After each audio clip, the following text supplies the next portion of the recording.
बात करते हैं लोकसभा चुनाव की। देश में तीसरे चरण का चुनाव प्रचार इस वक्त चरम पर है। सभी पार्टियां पूरी ताकत के साथ प्रचार में जुटी हुई हैं। थर्ड फेज में एक साथ गुजरात की 25 सीटों पर मतदान होगा, जबकि कर्नाटक, छत्तीसगढ़ और असम की बाकी बची सीटों पर वोटिंग होगी। चुनाव में मोदी मैजिक दिख रहा है। चुनाव में कौन कौन से मुद्दे छाए हुए हैं, आपको हम इस रिपोर्ट के जरिए बताते हैं।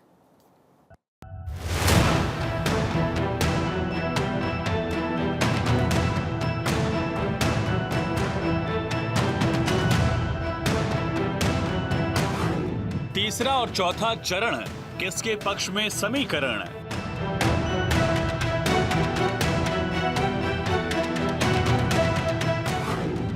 कहीं स्थानीय तो कहीं राष्ट्रीय मुद्दे भारी।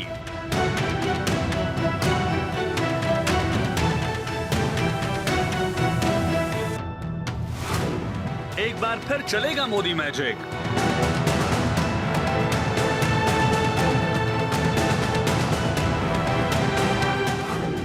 आंध्र में कौन दिखाएगा दम, नायडू या जगन?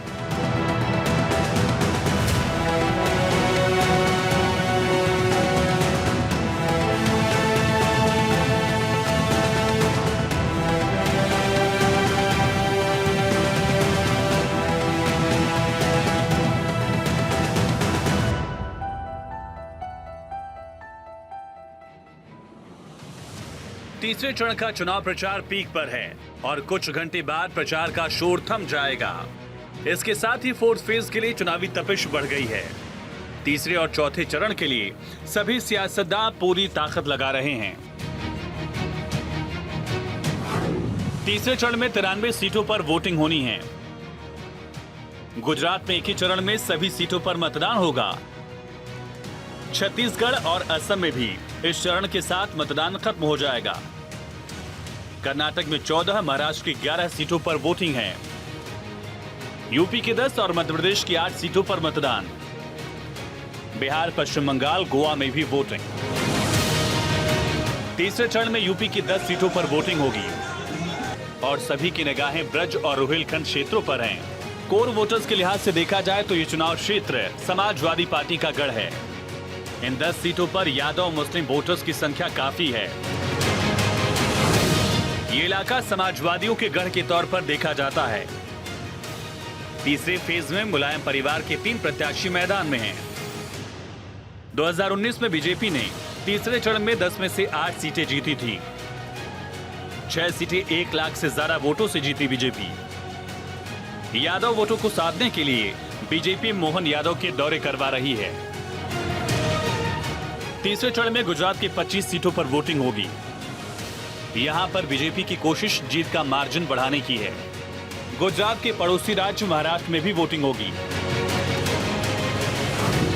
महाराष्ट्र की 11 सीटों पर 7 मई को वोटिंग है। 8 सीटों पर बदल गया है जातीय समीकरण। मराठा आरक्षण और कृषि के मुद्दे को जोर शोर से उठाया जा रहा है। थर्ड फेज में कर्नाटक की बाकी बची सीटों पर वोटिंग होगी। कर्नाटक को साउथ का द्वार भी कहा जाता है। 2019 में बीजेपी ने 25 सीटें जीती थी, लेकिन इस बार सिचुएशन जरा टफ है। कर्नाटक में 7 मई को 14 सीटों पर वोटिंग। वोटिंग से पहले प्रज्वल रेवन्ना सेक्स स्कैंडल सामने आया। टेपकांड के बाद जेडीएस बैकफुट पर है। प्रज्वल के जरिए विपक्ष बीजेपी को घेर रहा है। आंध्र और तेलंगाना में चौथे चरण में वोटिंग होगी।